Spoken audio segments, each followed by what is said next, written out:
সূর্যের কিরণ আমাদের শরীরে না লাগলে অনেক কিছুই হতো না।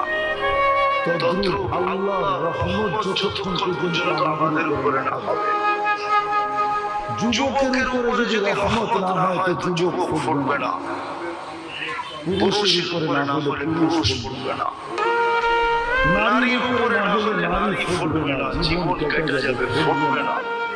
আমি ওই ফুটন্তের কথা বলতেছি, মনে উঠলো বিদায় বলতেছি।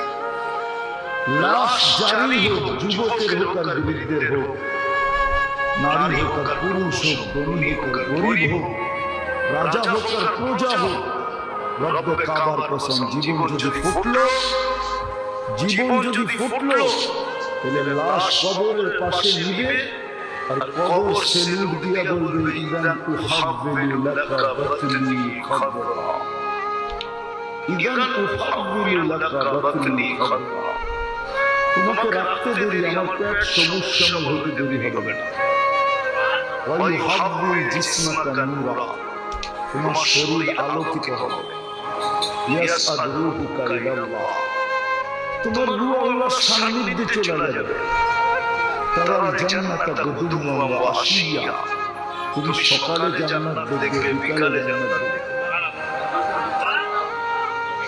যদি ফোটে, কিন্তু এটার জন্য শর্ত হলো আল্লাহর রহমত আসতে হবে। যুবকের যৌবনের উপরে আল্লাহর রহমতের ছোঁয়া রাখতে হবে। নারীত্বের উপরে কয়দিন থাকবো ওইখানে, কয়দিন থাকবো ওইখানে, 60-70 বছর, এর বেশি তো এখানে থাকার সুযোগ নাই। 60-70 বছরই থাকবো, বেশি দিন তো থাকবো না। কেউ থাকে না, কেউ থাকবে না।